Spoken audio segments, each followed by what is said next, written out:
Iruña Beleia injustiziak jarraitzen du. 9 urte, jada. Zer gertatu den jakin nahi?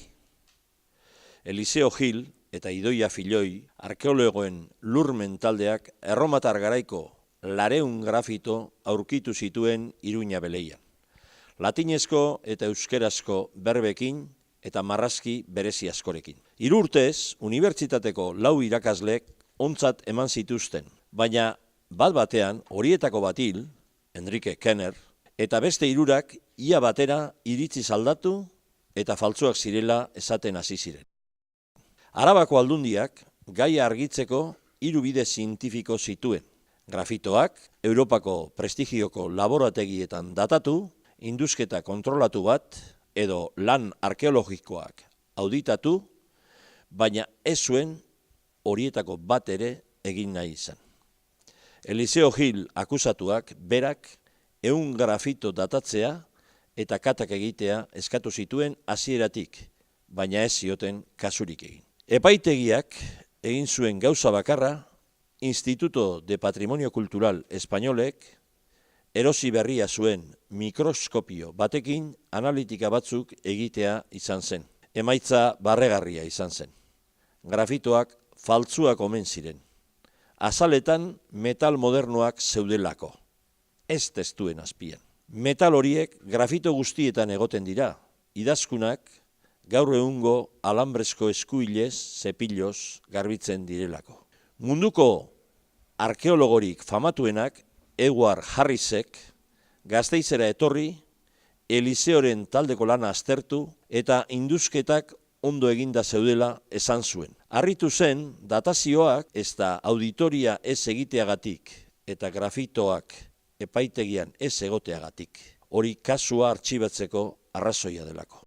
Horrez gain, eztabaida zientifiko oso handia egonda eta hasieran faltsutasunaren aldeko 6 txosten egon ziren, baina ondoren faltzukeriaren aldeko argudioen 95%tik gora gezurtatu duten 25 txosten egin dira. Herrialde eta espezialitate askotako adituek egindakoak, baita diktamen batzuk ere. Iruña Beleiako 200 grafito horietan itzelezko altxorrak ditugu. Euskerazko 85 hitz, Don Emiliaga San Millán de la Cogollako 5 hitz baino askoz gehiago, eta gainera 8 mende lehenagokoak. Kristautasunaren hasierako kalbarioak, Erromakoak baino zaharragoak izan daitezkeenak. Nefertiti idazkuna piktograman ez den alfabetoan, munduko zaharrena.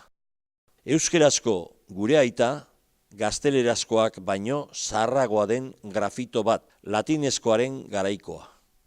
Beraz, euskeraz ari den non hori, hablamen kristiano esateak ez dauka zentzurik, ez etikoki ez da historiokikoki ere.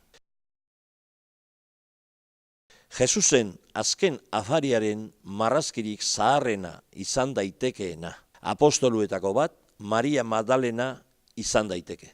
Erraz datatu daitekeen buztinezko taula batean eginda dago. Iruña Beleiako grafitoekin Euskal Herriko museorik garrantzitsuena egin genezake. Euskera, historia eta arkeologia mailan. Baina horren ordez, Euskal Unibertsitateak altxor hauek topatu ziren lekuetan eskabadora 2 aldiz sartu du. Dena zuntzitzeko.